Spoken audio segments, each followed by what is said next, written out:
Hey there. It is day 4 and we've made it. You've gone through the other 3 days of the exercises, and today we're going to focus on this being such great timing where it's the beginning of the year, fresh new start, clean slate. First we're going to ground, so pause the video if you need to, and you're going to lay down or sit down. Don't cross your legs or arms. And you're going to just start paying attention to your breath. And then start to increase your inhales and exhales. So filling up your belly. Notice when you're taking a big breath, if you're just bringing your shoulders up towards your ears, that means you're stretching out your body instead of using that diaphragm to push out straight. So big inhale, big exhale. You can pause in the middle, big inhale, big exhale. Just keep going like that, and we're going to bring the attention to our feet and crack those toes and wiggle those feet around, and then maybe stomp your feet a little bit, and then crunch those toes and let them release, and crunch those toes and let them release. Last time, crunch those toes, let them release, and then bring your toes to the floor like ballerina toes. If you're laying down, you're just going to flex and point. So push into the ground and release. Push into the ground if you're seated and release. Push into the ground and release. Shake it out. Shake, shake, shake, shake, shake, shake, shake. And then you're going to tense up your entire body, even your face. Crunch, crunch, crunch, crunch, crunch, crunch, crunch, and release.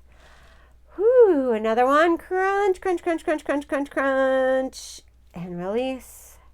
And then last one, crunch, crunch, crunch, crunch, crunch, crunch, crunch, and release. And move it around, move around those shoulders. Shake out those feet. Okay, we're just gonna focus on our body, just doing a scan, seeing anything feels off today, anything feels like it's not 100%. You're just gonna register it in your mind. You're gonna do an overall evaluation, 10 being the best your mind and body has felt, 1 being the worst, and then just give yourself a rating. And then at the end of your exercise, not even the end of the video, you can even wait until after you're done with the exercise, rate again and see if the number went lower or higher, sorry. The lower energy has released and the higher energy has expanded.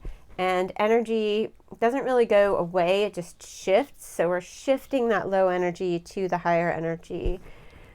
So we're going to bring our hands to our heart. We're just going to make that commitment to self, to whether we're in the beginning stages of our healing process and purging low energy process, or we've been doing this for a long time, and we always go through stages, ups and downs, ebb and flow. So this might be something you've done before and you just needed a refresher. Maybe it's the first time you've ever done it, but we're going to make a commitment wherever you are to yourself. You're making that commitment, bringing it into your heart, that you're going to attempt to do all these exercises. You're going to be working on forgiveness of self. You're going to be working on healing self. You're going to be working on kindness to self, calm, loving words to yourself. And just being able to just say you're working on something takes away forcing it when it's not really there yet. Forgiveness is a big one. You can always say, I'm working on forgiving myself and others. Just breathe into that heart section, letting anything go that doesn't feel 100%. One more big breath.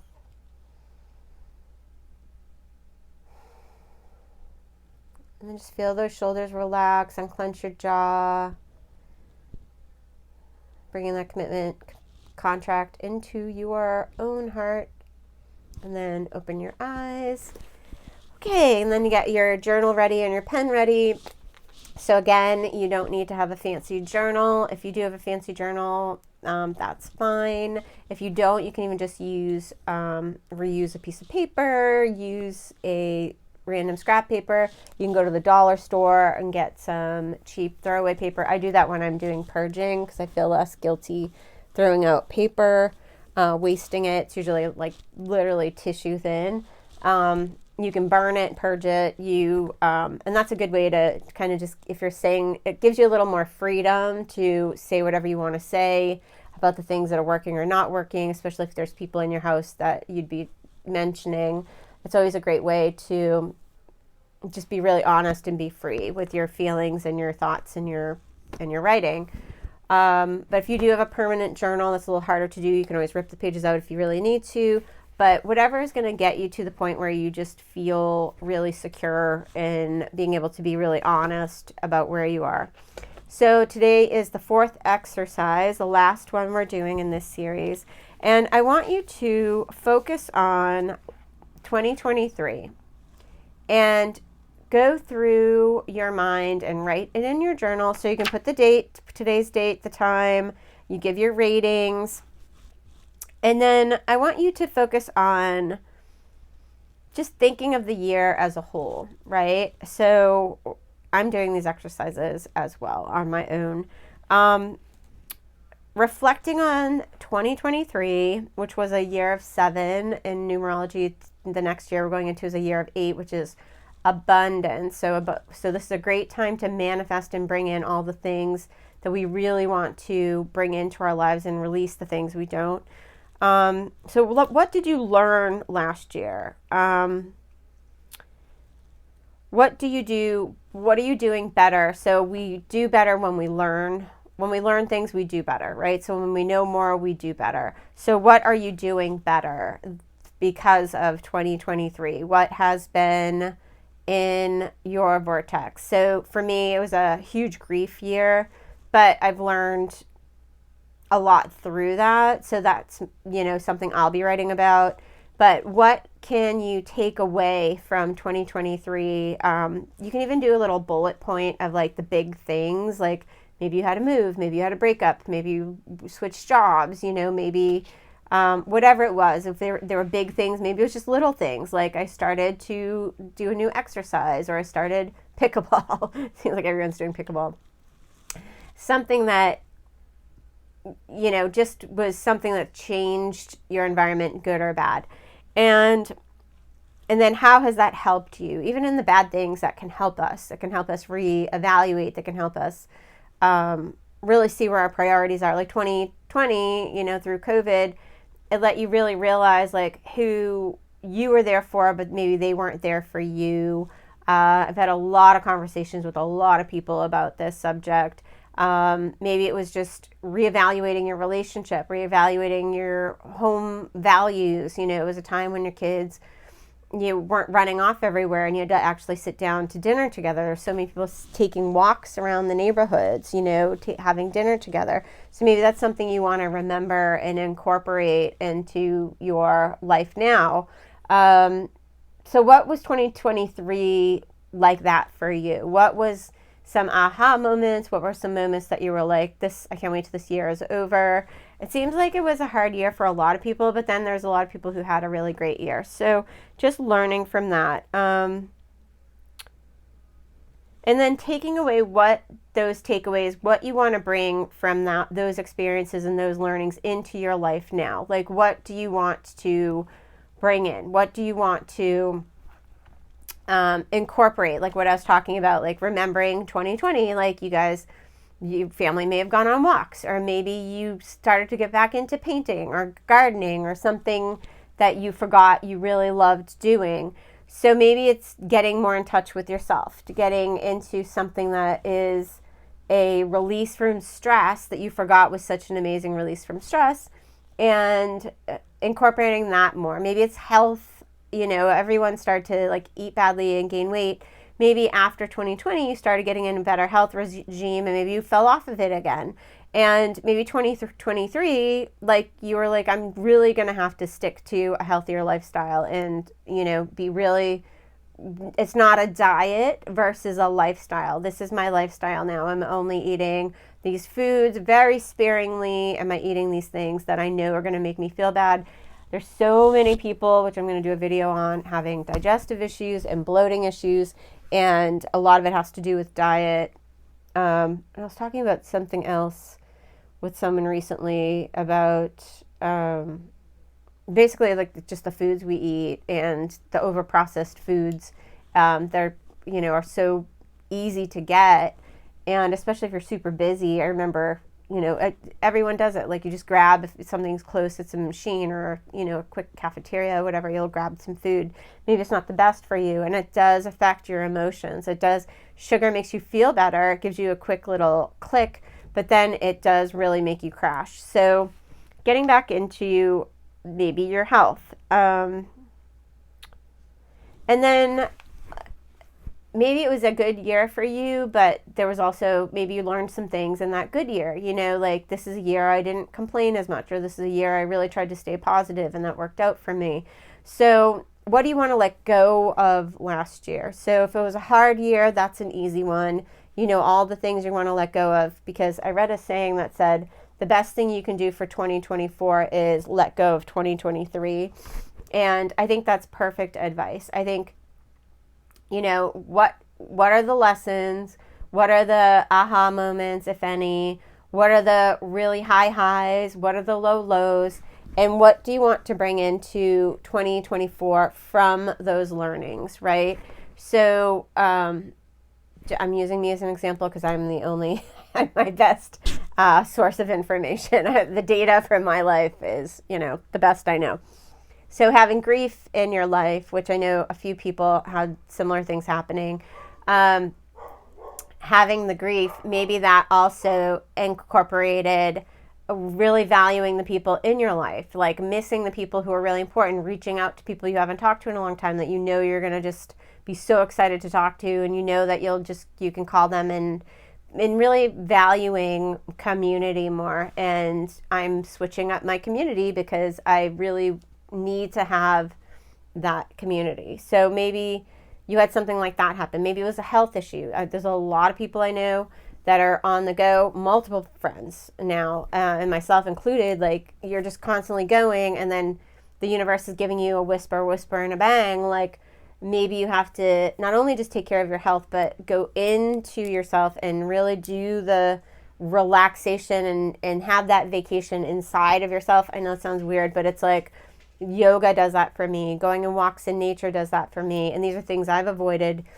And just trying to do too much and do too much for other people, like that takes away.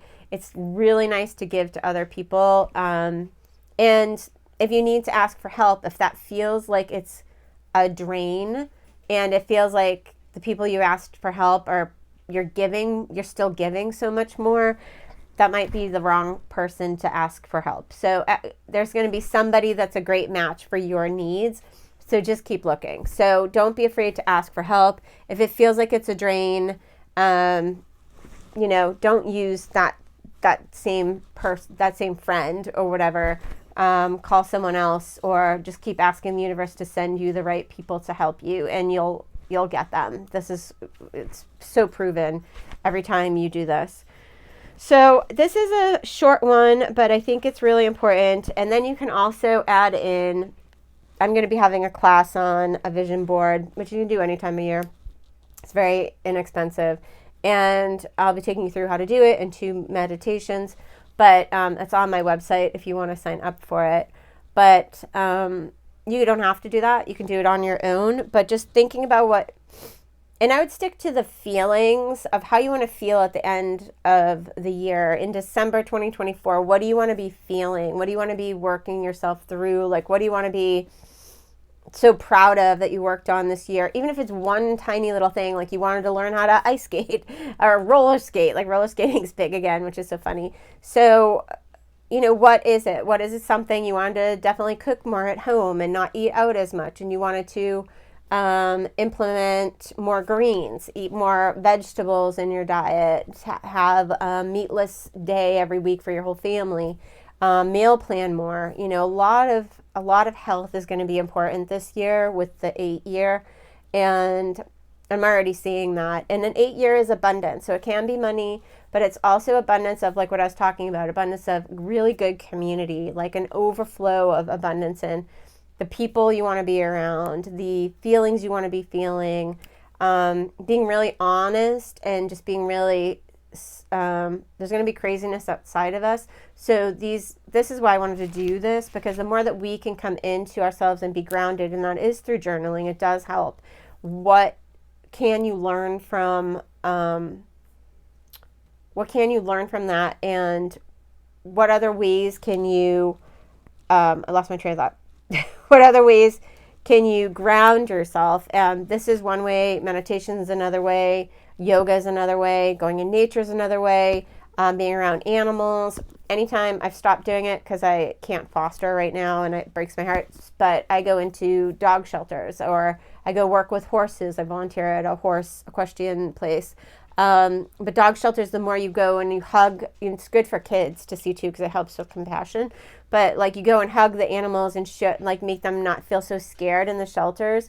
Then you can watch online and they'll get adopted. Like I do this all the time, and I had someone I was mentoring, and I would do it with her to have her do it as an exercise, because it just makes you feel so good. But it also shows you like they just need love. They just need a little boost of not feeling so bad and being so scared, because they have, they're in there for, they shouldn't be in there, So there's so many horrible stories, but it could even be that their owner passed away. There's been a couple of times that these little dogs, like their owner passed away, and like, what are these dogs? She didn't have anybody, and like, the dog goes to the shelter. They've been loved. There are 3 dogs the last time I was in there. Super sad, So I mean, those dogs, like, I just loved on them, and I'm sure they got adopted. That was a really long time ago. But I mean, stories like that, like, they just need to feel loved, and they're really confused why they're surrendered, or why, somebody was mean to them or whatever. So it's just, it makes you feel good. It helps the dogs get adopted, whether you can adopt them or not, or you can foster or not.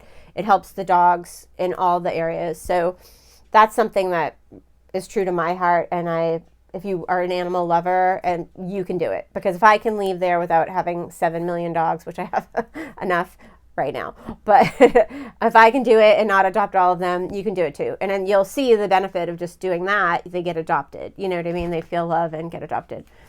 But anyway, those are some things to think about. I went off on tangent on dogs. So what do you want to bring into this year that you learned last year that was positive? What do you want to let go of the entire year of 2023? What did you learn from 2023? What are the big aha moments? And what do you want to bring into 2024? So I think this is a pretty easy one, but it's going to be a hard one if you really do the work and write each question down that I just talked about, and then go on and take one at a time and go through it and list it.